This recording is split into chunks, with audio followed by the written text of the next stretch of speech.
नातन का पैगाम दाऊद के नाम। और जब दाऊद अपने महल में रहने लगा तो उसने नातन नबी से कहा, मैं तो देवदार के महल में रहता हूँ, पर खुदावंद के अहद का संदूक खैमे में है।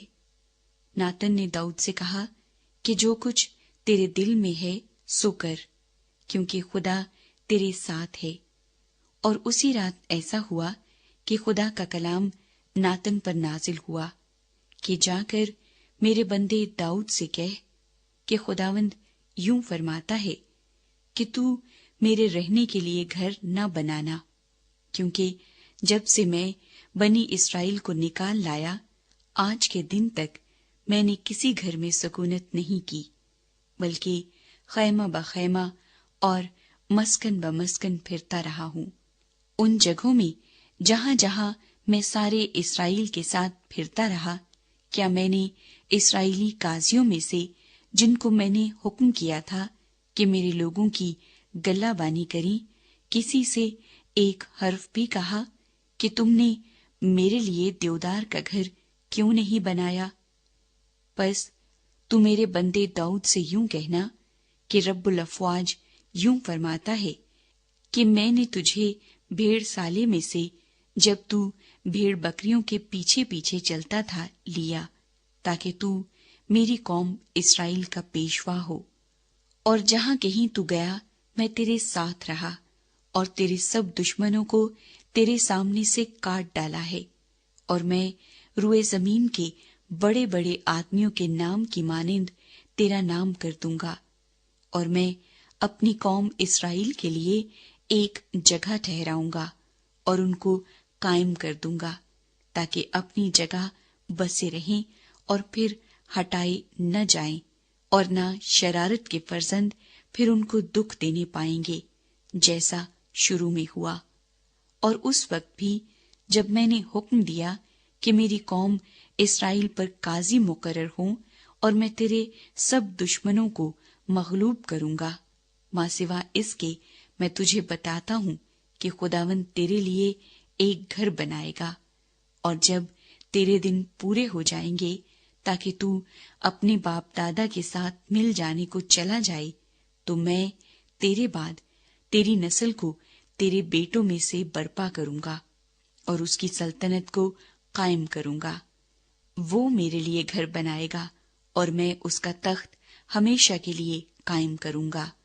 मैं उसका बाप होऊंगा और वो मेरा बेटा होगा, और मैं अपनी शफकत उस पर से नहीं हटाऊंगा, जैसे मैंने उस पर से जो तुझसे पहले था हटा ली, बल्कि मैं उसको अपने घर में और अपनी ममलकत में अबद तक कायम रखूंगा और उसका तख्त अबद तक साबित रहेगा।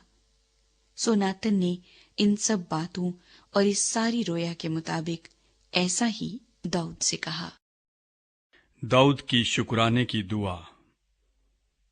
तब दाऊद बादशाह अंदर जाकर खुदावंद के हजूर बैठा और कहने लगा, ऐ खुदावंद खुदा, मैं कौन हूं और मेरा घराना क्या है कि तूने मुझको यहां तक पहुंचाया?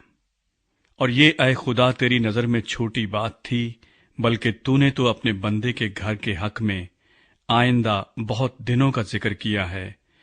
और तूने ऐ खुदावंद खुदा मुझे ऐसा माना कि गोया मैं बड़ा मंजिलत वाला आदमी हूं। भला दाऊद तुझसे उस इकराम की निस्बत जो तेरे खादिम का हुआ और क्या कहे, क्योंकि तू अपने बंदे को जानता है। ऐ खुदावंद, तूने अपने बंदे की खातिर अपनी ही मर्जी से इन बड़े बड़े कामों को जाहिर करने के लिए इतनी बड़ी बात की।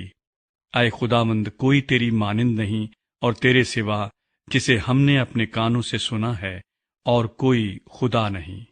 और रुए जमीन पर तेरी कौम इस्राएल की तरह और कौन सी कौम है जिसे खुदा ने जाकर अपनी उम्मत बनाने को आप छुड़ाया, ताकि तू अपनी उम्मत के सामने से जिसे तूने मिस्र से खलासी बख्शी कौमों को दूर करके बड़े और मुहीब कामों से अपना नाम करे। क्योंकि तूने अपनी कौम इस्राएल को हमेशा के लिए अपनी कौम ठहराया है और तू आप ऐ खुदावंद उनका खुदा हुआ है।